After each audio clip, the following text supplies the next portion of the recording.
봉독해 주신 말씀 신명기 32장 7절 말씀 중심에서 역사의 주인이란 제목으로 정인이란 제목으로 함께 말씀을 통해 은혜 나누기를 원합니다. 우리가 지난번에 창조주를 기억하라, 출애굽을 기억하라, 언약을 기억하라 이런 제목으로 함께 말씀을 상고해 보았습니다. 그런 가운데서 뽑아놓은 구절 중 오늘 말씀은 옛날을 기억하라 그렇게 말씀하시면 오늘 실버 항존직은 혼신예배의 말씀을 적용하고 함께 나누기를 원합니다. 역사의 정인, 역사란 말이 뭡니까?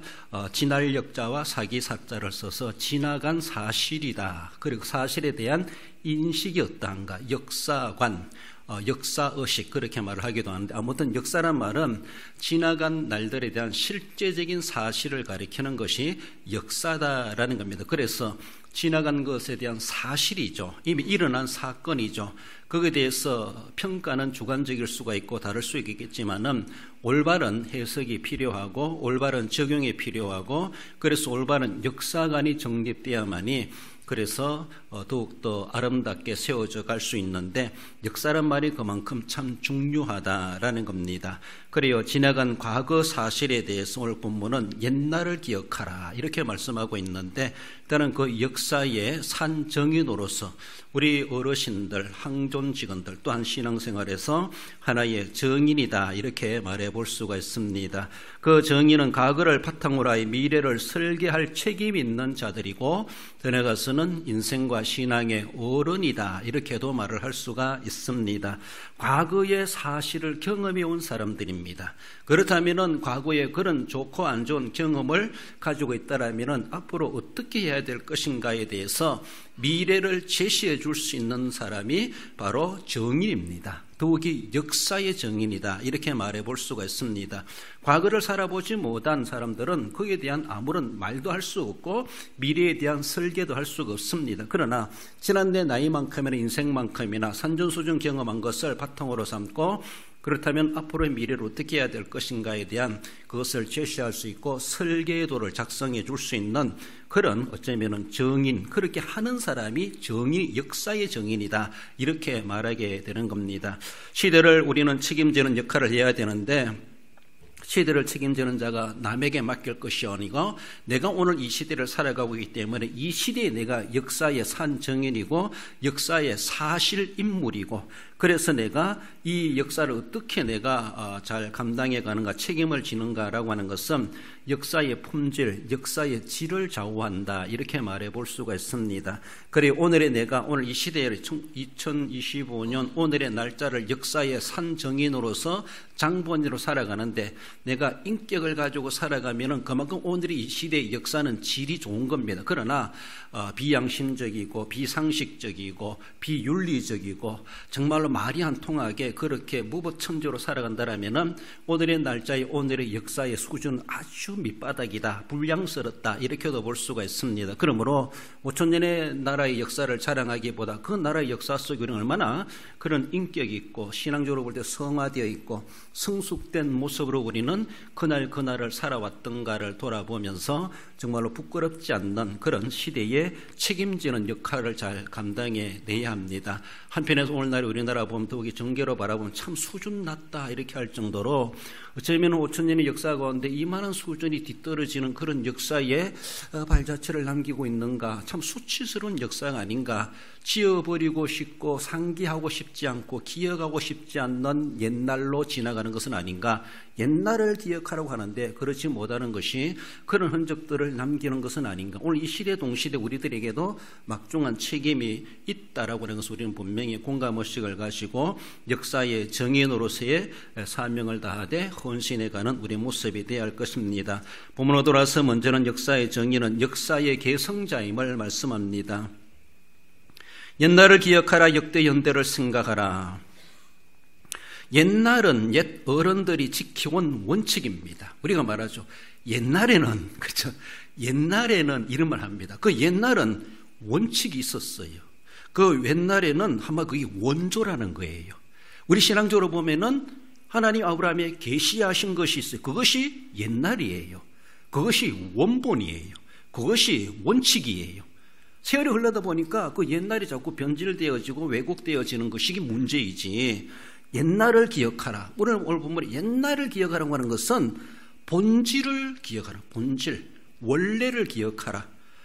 옛날은 그렇지 않았다 이렇게 말하죠. 우리가 안타깝게 생각하는 그런 일이 있는데 신앙적으로 볼 때 계시요 진리라고 볼 수가 있어요. 진리. 그렇습니다. 오염되지 않는 원래 그대로를 오늘 본문은 옛날을 기억하라. 그 옛날이 긍정적인 모습으로 옛날을 그렇게 말해볼 수가 있습니다. 그래요. 현재는 허술하다 할지라도 옛날은 그렇지 않았다는 것이죠. 오늘의 허술함을 지적하는 것이 옛날의 원본을 갖다 대어 볼 때 오늘은 너무나도 덜 떨어져 있는 그런 허술한 모습이 있지 아니한가. 그래서 옛날을 기억하고 옛날의 원본대로 돌아가라. 원본에 맞춰오라. 그만하게 하라라고 그렇게 강조해 주고 있습니다. 이스라엘 자손에게 그 옛날 인격적으로 바라보면은 아브라함이라고 볼 수 있습니다.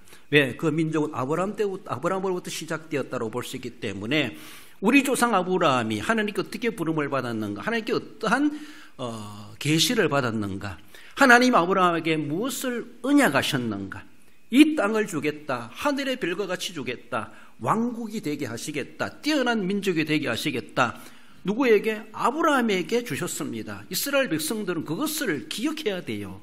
그것을 늘 상기해야 돼요.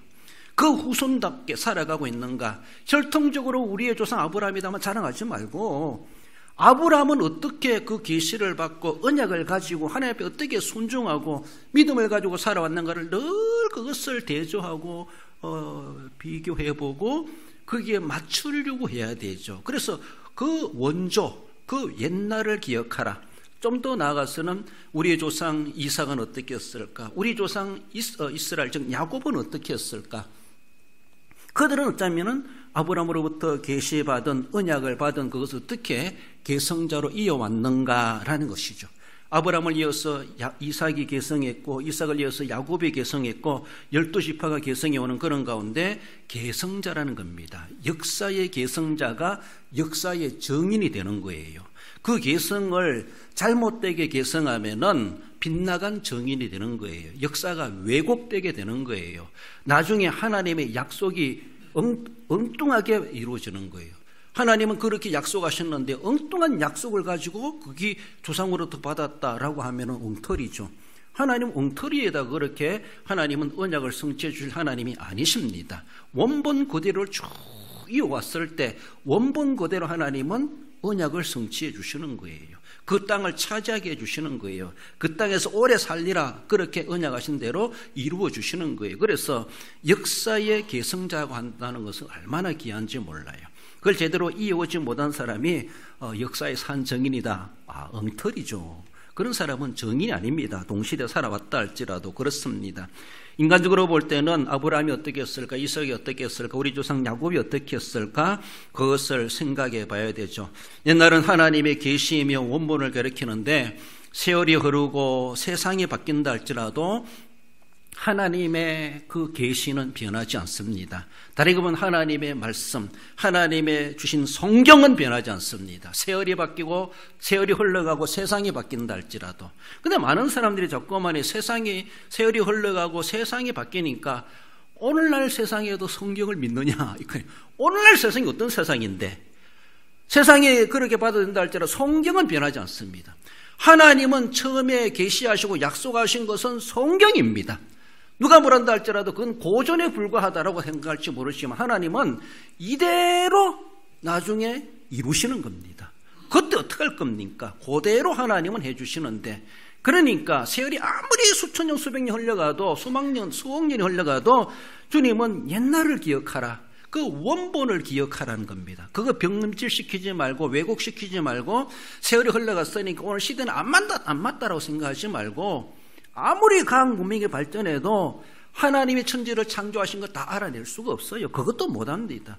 그러면서 영적 세계를 또 어떻게 알아내겠습니까? 물질적 세계도 다 못 파악하고 못 알아보고 다 가보지도 못하는데, 하나님은 그런 분이신데 세월이 바뀌었대요. 세월이 흘러가고 세상이 바뀌었대요. 얼마나 말하기는 좋은지. 세월이 흘러가고 세상이 바뀌어도 하나님은 안 바뀝니다. 하나님에게는 세월이 없어요. 하나님은 세상이라고 하는 공간이 없어요. 그래요. 하나님께 그걸 어떻게 적용할 수 있습니까? 하나님께 그러니까 하나님은 시간도 없고 공간도 없기 때문에 세월도 없고 세상도 없기 때문에 처음과 끝 그대로이십니다. 근데 사람들은 자꾸만이 흘러가는 세월을 탓하고 뒤바뀌는 세상의 문화와 환경을 탓하는 것을 얼마나 대먹지 못한 모습인가. 그걸 하나님께 적용할 수가 없는 것이죠. 그래요. 하나님이 옛날이십니다. 하나님이 원본이십니다. 변질되지 말고 왜곡시키지 말고 왜곡시키는 것 자체가 역사를 왜곡하는 거예요. 역사의 산 정인으로서 과연 우리의 어르신들이 어떻게 했던가 그것을 내가 또 한 사람의 개성자로서 그래요. 저도 옛날 고향교회 있을 때 고향교회 이제 저작년인가 100주년밖에 안 됐지 우리 교회보다 나이가 적도 그래서 교회에 어떻게 세워졌는가를 알아내기 위해서 할머니 살아계실 때 적어도 좀 파악해보자 하면서 내 나름대로는 막 조사도 해보기도 하고 우리 교회를 뭐 선산 쪽에서 누가 복음을 가지고 와가지고 거기서 처음으로 예수 믿는 사람이 있다 그 사람의 저 서산 공동묘지에 묘가 있다더라 하면서 그런 소리를 들어보고 그 묘를 찾아가 보기도 하고 막 찾으려고 해보게 됐어요. 그 나름대로 역사의 시작을 이제 제 할머니 시대는 1세대이기 때문에 그 교회가 세워 1세대이기 때문에 그래서 할머니 살아계실 때 그걸 내가 조금 이론적으로라도 드러나야 되겠다 하면서 그렇게 하기도 했던 것처럼 그들은 산정인이에요. 실제적으로 그 시대에 있었던 사람들입니다.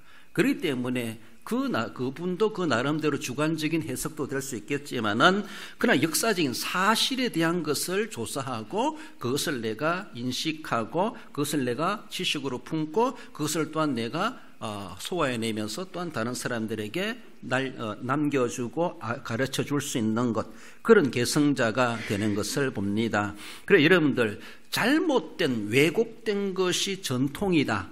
잘못되게 된 것이 이것이 우리의 역사다라고 그것을 받아들이면요 그 이후에 가가지고는 큰 다칠 일이 생겨나는 겁니다. 그 옛날을 기억해야 되는데 그 옛날을 흘러가는 세월 가운데 자꾸만이 변질시켜요. 왜곡시켜요. 그래서 그렇게 해도 된다라고 하면서 그걸 또 이 시대의 원칙으로 삼고 그렇게 섬겨가다가 결국은 하나님은 변질된 그걸 가지고 말씀하시는 것이 아니라 옛날 그것을 가지고 와서 시행하시기 때문에 하나님 앞에 믿었다고 살았다고 하면서도 책망받을 수밖에 없다라는 것이죠. 여러분들 이스라엘 남북조 왕국이 멸망당한 것이 그렇다고 볼 수가 있어요. 옛날 그 다윗이 어떻게 하나님을 섬겨왔는가 적어나마 가까운 그 역사 속에 그 조상을 본받아야 되죠. 더 나아가서는 야곱을 본받고 이삭을 본받고 아브라함을 본받아야 되는데 세월이 흘러가면서 정착해 가면서 타성에 젖어가지고 속된 말로 우리 사사기 보는 것처럼 제 속견에 오른 대로 해석해버리고 적용해버리다 보니까 너무나도 빗나갔어. 옛날엔 그렇지 않았는데 그래요. 우리 어르신들 제가 군대 생활할 때는 안 그랬는데 이렇게 말하는 것처럼 옛날은 안 그랬는데 오늘날은 왜 저럴까 이렇게 실망스러운 그런 모습이 있는데 참 걱정이죠. 그러니까 변질되고 어쩌면은 왜곡된 것이 역사로 계승되어진다고 하는 것은 그 나라 망할 일이 될 수밖에 없어요. 그래서 남북왕국이 그렇게 망하지 않습니까? 하나님은 망하게 하셨습니다. 그들이 왜 얼마나 율법대로 살았다면 옛날을 기억하여 그렇게 살아갔다는 왜 하나님이 그들을 멸망시키시겠어요? 그러나 옛날에서 너무나 빗나갔어요. 그 옛날에 하나님의 계시의 말씀 속에는 그렇게 안 하면 너희들은 망한다. 이 땅에서 쫓겨난다. 이미 계시된 말씀이고 약속된 말씀이에요.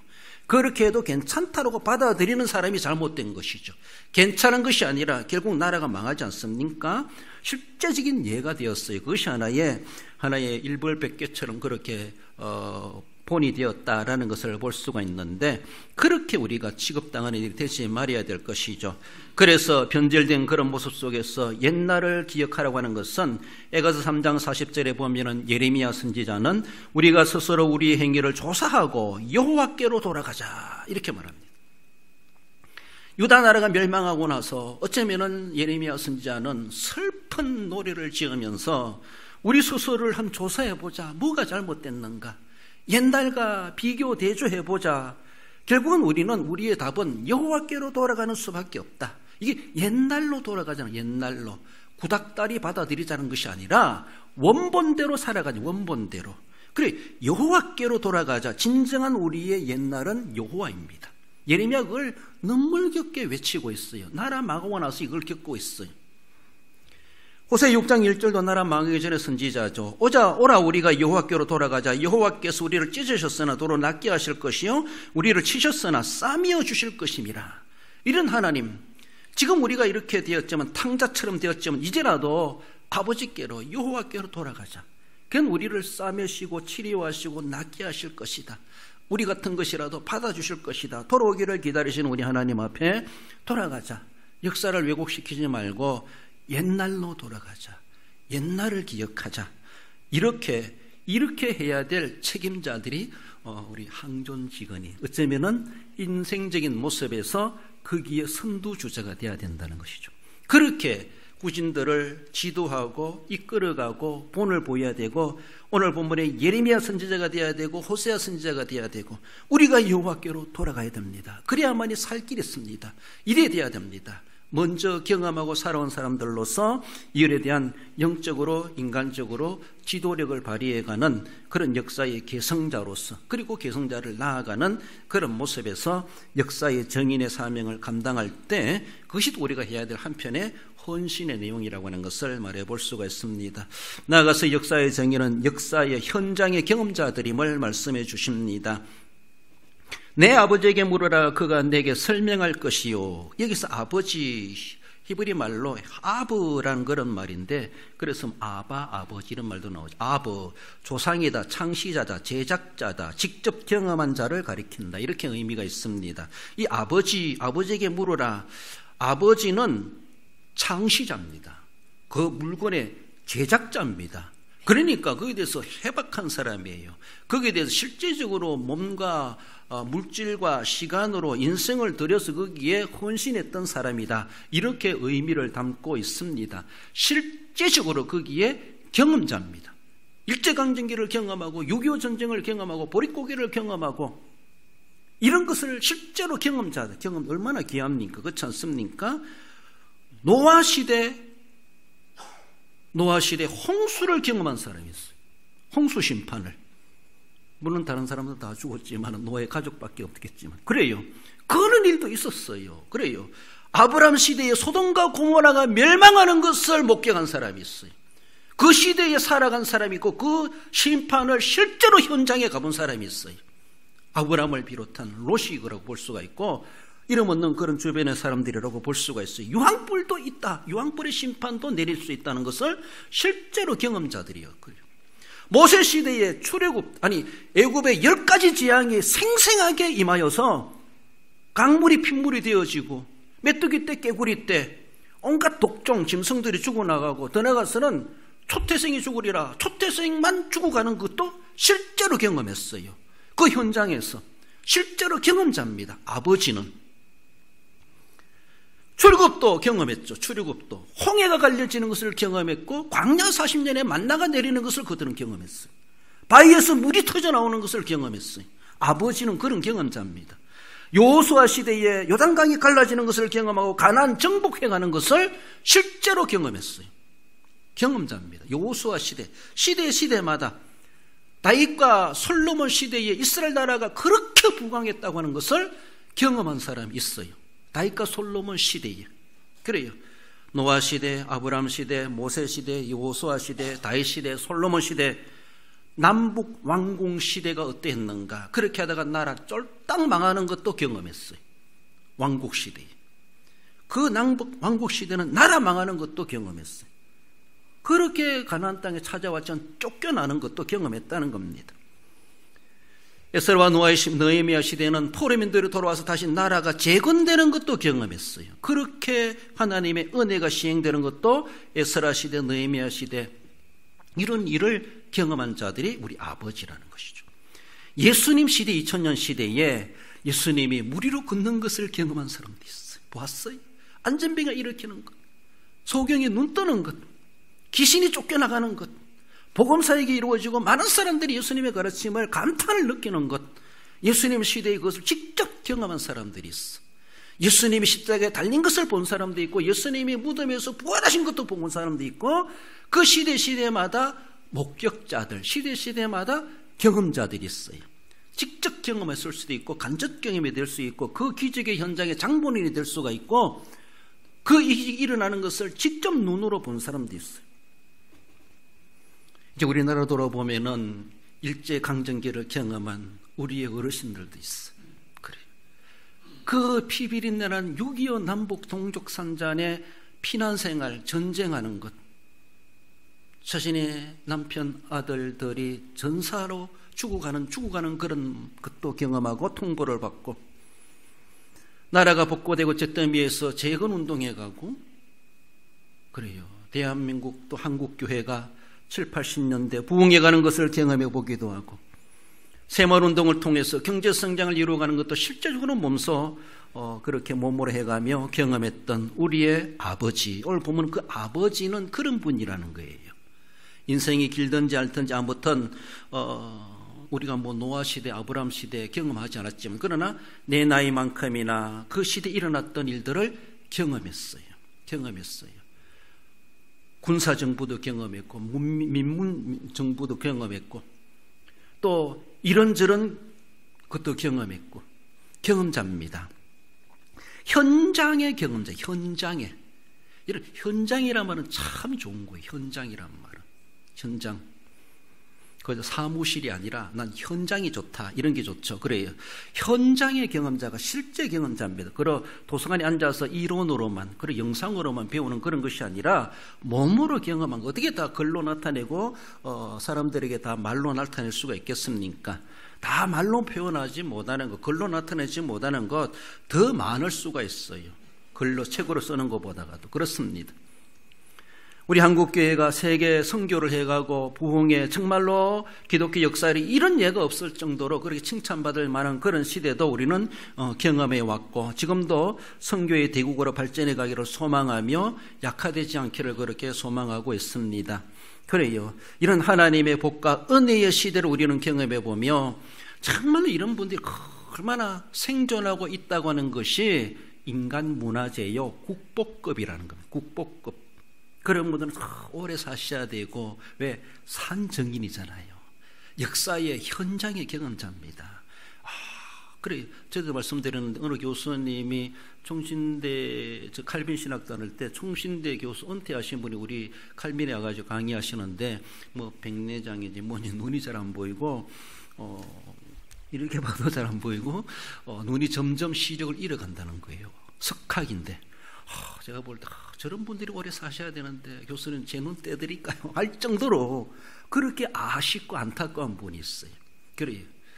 그분이 눈이 밝으면은 내 눈 10개에 있는 것보다도 더 영향을 펼쳐갈 만한 그런 석학이고 그런 위대한 분이신데 참 노년이다 보니까 또 쇠야지간 육체다 보니까 시력이 어두워 책을 잘 못 읽는다. 책도 강의록도 모르고 그냥 강의를 하시는 거예요. 그런 모습들. 쎄야져가는 그런 모습은 너무나 안타까운 것이죠. 참 국보급인데 인간 문화재 같은 그런 분들인데 저런 분들이 오래 사셔서 많은 후세들에게 후진을 양육하고 양성하고 또 그렇게 영향을 사회에 끼쳐가야 되지 않겠는가라는 것이죠. 현장 경험자는 그렇게 중요하다는 겁니다.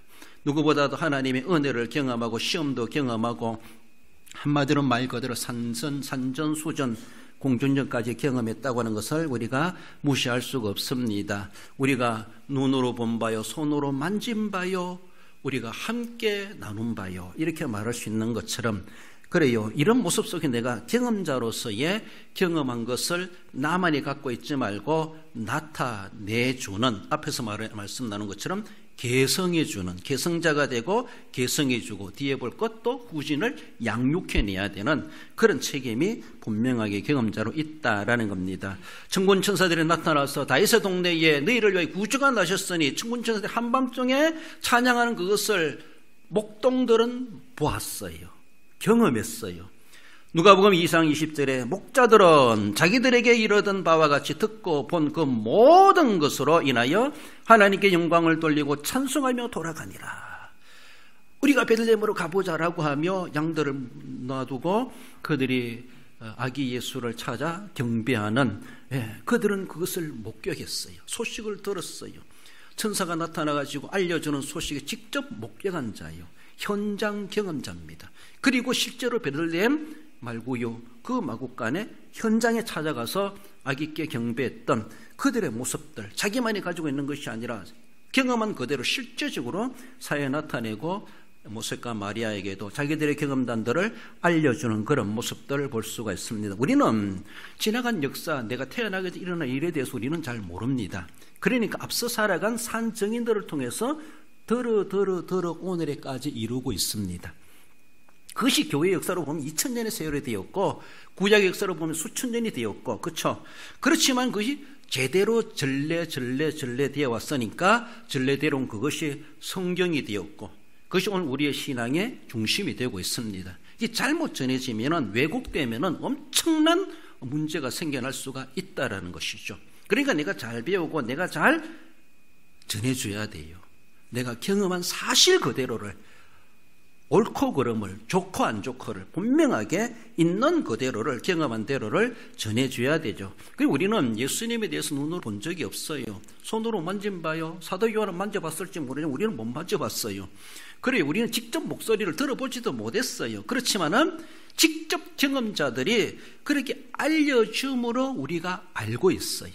그대로 본 것처럼, 손으로 만져본 것처럼, 직접 귀로 들어본 것처럼, 직접 우리가 십자가를 본 것처럼, 예수님의 부활을 목격한 것처럼 성령께서 우리로 하여금 실시간적으로 현장 경험한 자처럼 우리로 하여금 의심 생기지 아니하고 믿어지게 하시는 하나님의 은혜가 성령을 통하여 지금도 우리에게 임하고 있습니다.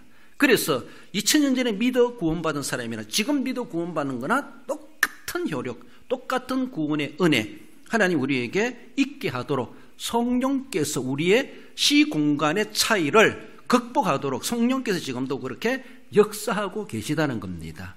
당대 시대 사람들만을 위해서 십자가에 못 박혀 대속의 제물이 된 예수님이 아니라는 것이죠. 수천 년이 지나간다 할지라도, 예수님 오시는 그때 막바지에 태어난 사람이 믿는다 할지라도, 그때 누구라 할지라도 시공간을 초월하여 성령께서는 그 사건의 효력이 이 시대에도 똑같이 일어나게 하시는 하나님의 은혜가 있다고 하는 것이 얼마나 귀한지 몰라요. 그래 우리는 진으로 눈으로 본 바요, 손으로 만진 바요, 귀로 들은 바가 아니지만은 믿음의 눈으로 보는 거예요. 믿음으로 접촉하는 거예요. 믿음으로 소리를 듣는 거예요. 그 믿음이라고 하는 것은 우리 육신의 어떤 이목구비 이런 감각과 실제적인 경험보다 그 믿음의 경험이라고 하는 것은 더 엄청나다고 볼 수가 있어요. 그러니까 우리가 단순히 현장의 경험자다라고 하는 것이 그것만이 아니라 내가 믿음으로 거기에 참여해 간다고 하는 것. 그러니까 지금도 십자가만 생각하며 울컥 눈물이 나는 거예요. 왜? 직접 안 봤어요. 처절하게 죽어가는 모습은 누구나 다 울 거예요. 그렇잖아요? 그러나 안 봤음에도 불구하고 하나님이 내 감정에, 내 정서에 성령께서 그렇게 요동시켜 주시는 것이죠. 그러니까 지금 내가 십자가 앞에 막상 서 있는 것처럼 그런 감정, 그런 감동, 그런 정서를 성령께서 느끼게 하신다는 것이죠. 그래요. 그런 모습 속에서 오늘도 우리가 동일한 은혜를 받고 있다고 하는 것, 성령의 역사요 믿음의 역사다, 이렇게 볼 수가 있습니다. 그런 모습 속에서 우리가 지금 직접 현장에서 그 시대에 그 시간이 없었지만은 오늘도 우리는 그 믿음으로 성령으로 경험자로 오늘도 살아가고 있다라는 것이죠. 목자들이 경험한 것처럼. 그래서 사도 바울은 뭐라고 말합니까? 빌립보서 4장 9절에 너희는 내게 배우고 받고 듣고 본 바를 행하라. 그리하면 평강의 하나님이 너희와 함께 계시리라. 바울이라고 뭐 예수님의 십자가 부활을 실제로 목격했겠나요? 부활하고 성천하신 이후에 예수님을 만나지 않습니까? 그렇든 말든 아무튼 바울도 자기가 하나님의 계시받은 그대로를 빌립보 교인들에게 가르쳤어요. 배우고 받고 듣고 본 바를 행하라. 내가 가르친 것이 왜곡되거나 변질되지 않았다. 나는 주님께로부터 계시받은 그대로 너에게 가르치고 있다라는 것이죠. 그래서 그들이 바울이 믿는 믿음이나 또 빌립보 교인들이 그렇게 바울이 가르친 대로 그렇게 믿고 행한다면은 똑같다는 겁니다. 똑같다는 겁니다. 그리하면 평강의 하나님이 너희와 함께 계시리라. 그래요. 우리는 실제적으로 실제 현장의 경험자이다. 더 나아가서는 우리 어르신들께서는 우리보다 더 많은 시간을 통해서, 더 많은 경험을 통해서, 현장을 통해서 우리에게 경험을 가지고 있는 산 정인이시다. 역사의 정인이시다. 그런 경험을 삭히지 말고 그래서 경험된 것을 토대로 삼고 그래서 이웃들에게 나누고 후손들에게 나누고 그 역할을 감당해 가는 것, 그것을 잘 보유할 뿐만 아니라 보급시켜 가는 것이, 파급시켜 가는 것이 또 하나의 헌신의 일면임을 기억하십시다. 마지막으로 역사의 정의는 양육의 사명자임을 말씀합니다. 내 어른들에게 물어라 그들이 내게 말하리로다. 말해 줘야 돼요. 양육해 줘야 돼요. 전해 줘야 돼요. 여기서 어른이란 말은 자켄이란 그런 히브리 단어를 사용하고 있는데 일반적으로 많이 사용되죠. 늙은, 그리고 나이 먹은, 노년의, 노인, 또한 장로, 이렇게 사용되는 그런 단어입니다. 보편적인 아버지라고 통하는 겁니다. 그래서 우리가 내 아버지에게 물어라, 혈통적인 아버지라고 말할 수가 있지만은 여기서 어른들에게 물으라고 하면은 동네 다 우리의 아버지들이, 동네 아버지가 다 내 어른이라, 그렇죠? 그런 모습에서 보편화된 어르신들, 그래요. 내 혈통과 상관없이, 내 직접 학연과 상관없이, 교와 상관없이 우리보다 앞서 살아가는 그 모든 나이 많은 연장자, 그런 사람 다 나의 아버지, 보편적인 아버지, 다 어른이라는 것이죠. 어른이라는 것이죠. 그래, 저도 나 100살은 살아가야 되는데 보면서 나보다 한 살이라도 많은 사람은 내가 저 나이까지 살겠나? 보장 안 됩니다. 그렇잖아요? 100살이고 그건 꿈은 좋지만은 나보다 한 살 많은 사람만큼 내가 내년까지 살겠나? 보장 안 돼요. 100살은 고사하고. 그러니까 나보다 한 달이고 한 살이고 먼저 아래 살아간 사람은 좀 따라갈 수 없는 시간의 차이가 늘 있는 거예요. 얼마나 위대한지 몰라. 너 70년 살아봤나? 아무도 말 못해요. 그 이상 살아본 사람만 말할 수 있어요. 그렇잖아요? 6학년은 팍 죽는 거죠. 그러니까 어른이 된다고 하는 것은 물론 나보다 더 큰 또 상위 어른도 있겠지만은, 그래서 할머니고 큰할매가 있고 그러는데, 그렇지만은 늘 우리는 우리 관계 속에서 오늘 본문에서 보편적으로 어른 이렇게 말한다고 하는 것은 어쩌면 교계적인 모습으로는 장로 이렇게 말하고, 노인, 이 노인이라는 말 우리가 아주 비하되는 말로 들으면 안 돼요. 그 노인은 참 고상한 말이에요. 일반적으로 우리에게 쓰여지는 그런 말인데, 우리 어르신들께서 어르신 하면 좋은데 노인이 하면 좀 기분 나쁘게 듣는 것 같은데, 노인을 노인으로 하는데 맞는 거예요. 소년, 소녀 이렇게 말하는 것처럼 노인 똑같은 거예요. 청년 나쁜 말이에요? 아니에요. 비하시키는 게 아니잖아요. 노년, 노인 똑같은 말이라요. 그러니까 그런 수준에서 통해지는 말인데, 노인 이렇게 하면 상당히 비하하는 소리 같은데 그것이 아니라는 것이죠. 우리 한국말에 대해서 우리가 좀 좋은 것은 좋게 사용해야 되는데 자꾸 다르게 사용하다 보고 그걸 비하시키는 말로 사용하다 보니까 보편화된 좋은 말이 어쩌면 도리어 안 좋게 억양이 또 의미가 전해지는 것이 안타까운 모습이기도 합니다. 어른은 노인이에요. 자켄, 장로 이렇게 말하죠. 그래요. 이런 분들은 어쩌면은 존경받을 대상이다. 그래서 샘머리 앞에 일어서라, 노인의 얼굴을 공경하라 이렇게 말하지 않습니까? 그분들은 나이만큼이나 주름살만큼이나 인생계급장만큼이나 그들은 공경받을 대상이에요.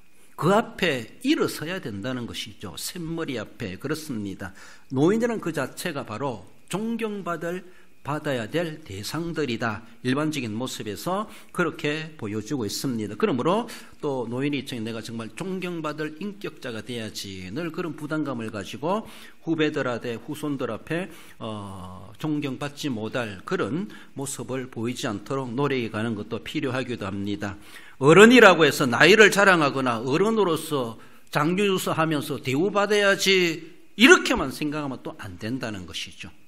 그거는 다른 분들이 그렇게 해드리는 것이고, 노인의 입장에서는, 어른의 입장에서는 내가 나이가 어떤데 라고 하며, 그리고 나는 어른인데 나는 대우받아야 되는데 이런 마음을 가지는 것은 또 그것도 하나님 앞에 가질 수 없는 어쩌면은 교만한 생각이 아닌가.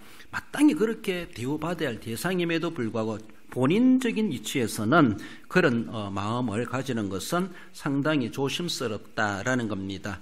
다음 세대를 양육하고 그들을 역사에 쓰임받는 인재로 양육해야 될, 세워줘야 될 그런 앞서가는 어른으로서의 본을 보이는 것, 그렇습니다. 때로는 리더십을 발휘하며 정말로 엄한 아버지의 모습이기도 하지만 때로는 그들의 진자리 마른자리 다 험한 것 내가 손 묻어가면서 그렇게 키워줘야 되는 그런 것도 어른이라는 것이죠. 때로는 구전일까지도 담당해내고 뒤처리까지도 해줄 수 있는 것이 어른이라는 것이죠. 그렇습니다. 그런 모습 속에서 양육의 책임이 가지고 사명을 감당하는 자가 역사의 정인이고, 양육의 사명을 감당하는 그 자체가 또 하나의 헌신, 그렇습니다. 우리 신명기 6장 6절 7절 앞에 놓은 읽어봅시다. 오늘 내가 내게 명하는 이 말씀을 너는 마음에 새기고 내 자녀에게 부지런히 가르치며 집에 앉았을 때든지 길을 갈 때든지 누워있을 때든지 일어날 때든지 이 말씀을 강론할 것이며. 아멘. 이거는 자녀들에게 주시는 말씀이 아니라 부모님들에게, 어른들에게, 앞서가는 이들에게 주님이 명하시는 말씀입니다. 그래요. 잠언서 22장 6절에도 마땅히 행할 길을 아이에게 가르치라. 그리하면 늙어도 그것을 떠나지 아니하리라. 아이에게 주시는 말씀이 아니라 부모에게, 어른에게 주시는 말씀이에요. 민수기 27장 22절 23절에 보면은 이제 모세가 여호수아를 후계자로 세우는 것이죠.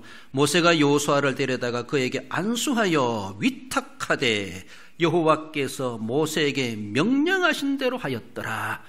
하나님께서 모세에게 무엇을 명령하였습니까? 너는 여호수아를 데려다가 안수하여 너를 이어서 그 사명을 감당하는 자가 되게 만들어라. 하나님이 받은 명령이었습니다. 그래요. 양육의 책임, 후계자를 세워야 될 책임을 하나님께 엄명받았을 때 모세는 하나님의 명령하신 대로 하였더라. 그래요. 그래서 모세는 모세 나름대로 자신의 임무를 잘 마련하고 이제 어쩌면은 은퇴, 죽음을 맞이하게 되는 것을 볼 수가 있죠. 그래요. 여호수아만한 그런 다음 후계자를 양육해내는 그런 모세와 같은 그런 우리의 아버지가 되어야 되고 양육자가 되어야 될 것을 그렇게 말씀하십니다. 한 인재를, 한 일꾼을 이 시대의 역사의 새로운 인물로서, 다음 세대로서 인재로 키워내는 것 분명한 앞서간 어른으로서, 역사의 정인으로서 감당해내야 될 사명 중에 또 하나임을 늘 기억하시며 그렇게 다음 세대를 키워내는데 기도하시고 물질을 투입하시고 또 마음과 뜻을 합하여서 다음 세대를 양육해내는 귀한 사명에 헌신해 갈 수 있어야 할 것입니다. 결론적으로 읽어봅시다. 지금에 이르도록 베푸신 은혜에 의해 역사의 계승자가 되며 현장의 경험자가 되고 다음 세대를 양육하는 사명자가 되어 역사의 정인으로 사명을 감당하는 데 헌신하는 성도가 됩니다. 이렇게 주신 말씀대로 헌신해 가신 우리 모든 항종 직원들, 우리 모든 성도 여러분들 되시기를 주님의 이름으로 축원드립니다.